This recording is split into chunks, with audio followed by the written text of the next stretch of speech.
Like it brings you back to those 70 millimeter, like the 70 millimeter filmmaking. They didn't shoot that in 70 millimeter, but it felt like it, and which brings us, what's going on currently with Quentin Tarantino and the Hateful Eight. As soon as I knew that he shot that on 70 millimeter and was projecting it, 65 millimeter really, but it becomes 70, and that he's projecting it on 70 as a roadshow film with an overture and intermission and the booklet, and the film even begins. I got my tickets right away. I mean, it doesn't matter. I like Tarantino's work. Some people don't. Didn't matter in this case because this was a film event that hadn't occurred in 50 years. Oh yeah. Of 70 millimeter shown in Ultra Panavision, and I just had to laugh when, in a pleasant way, the actual film started with the leader for the film, which we've never seen in years and years and years, 10, 9, 8, 7, 6. And then the movie started, which is the way film used to be way back. And I just had to laugh. So, this whole issue of 70 millimeter and the bigness and the clarity that you can get from it. And while Rambo 3 wasn't shot in 70, the early versions look really good. It's a good looking film. Oh yeah. And like that Tarantino movie, like I saw that on my birthday, and that was just out of sight. Like the overture in the beginning, and even like the intermission, it was like nice to just get up and walk around, think about it, and come back. And yes, it was a great experience. And then the narrator says 15 minutes ago. This the 15-minute interruption. And so I'm curious about the digital version, whether it's going to have the voiceover saying 15 minutes ago and filling us in again, or whether if that's the spot that he re-edited and that we'll just I don't want to give away the plot, but that it'll be edited differently in order to eliminate the intermission. I don't know, but anyway, it was cool. And what that experience has taught me, I've had a lot of conversations with people, and people say, well, I don't like Tarantino. Who cares? That's irrelevant to what this was in terms of an event. And what I realized is that it's like people have said, I didn't like the new Mad Max. And I said, well, why not? It's a gorgeous movie. And they say, oh, well, it might have had something to do with the fact that I saw it on a TV screen on an airplane when I was flying. And I said, surely you realize you didn't see the film.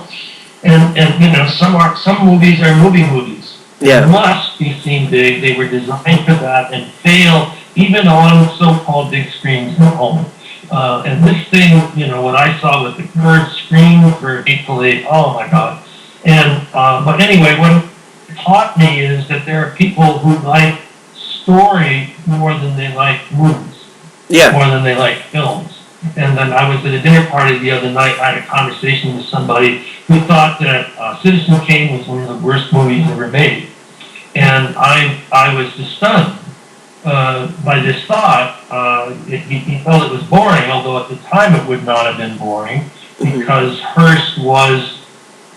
The newspaper mogul Hearst was a hugely controversial figure, and the movie was so condemnatory on him that some theaters wouldn't even show it. So it was a very hot thing. But granting for the passage of time, how can anybody be bored by a movie that rewrites movie vocabulary in terms of how things can be filmed? And I've grown to be disappointed in people that I thought were sophisticated about what movies could be, but are actually just looking to be entertained, and that's for me that's not.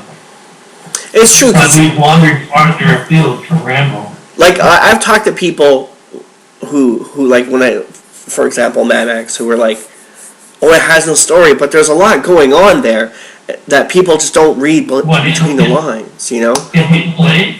Oh, no, in Mad Max. But I thought... Yeah. Oh, sure. It's just not a dialogue movie. And when you see that on the big screen with the... Mad Max is the eyes. Yeah. Movie acting is eyes. and Tom Hardy, who looks an awful lot like Steve McQueen. His hair is made up to look like Steve, and he's shot in profile to look like Steve. Hardy's an amazing actor. He changes his face like every movie. But I'm thinking Tom Hardy's doing Steve McQueen, and McQueen was the expert in communicating non-verbally with eyes and gestures, and same with Charlize Theron. That's who the female lead is, right? Charlize Theron in Mad Max? Yeah. Yeah, okay. I mean, these people brought movie acting to a height, but it's only evident on the big screen where the discipline of just one blink, or the discipline of simply moving a muscle on the cheek can communicate pages of dialogue. And again, movies are the art form of the 20th and 21st century, and after a while I've concluded I don't think a lot of people know how to watch a movie.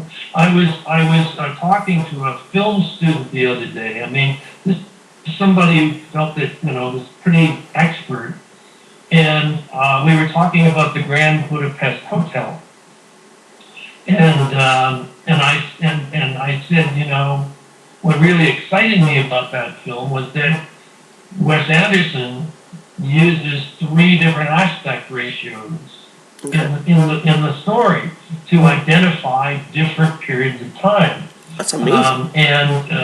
And the film student looked at me like I was speaking gibberish, and had no idea that the aspect ratio changed all the time in the film. And I thought, well, if film students can't spot what directors are doing to make their work different, So anyway, it's been a discouraging holiday for me to talk to people about movies and realize that they're not watching movies; they're just watching stories that happen to move. Yeah, I agree. I find that a lot of people these days are just quick to point out flaws of the movie. Just different things like that. They don't really take the time to try and get invested into the characters or what's trying to be brought forth. So we'll do our best to keep people informed. But anyhow, I see that.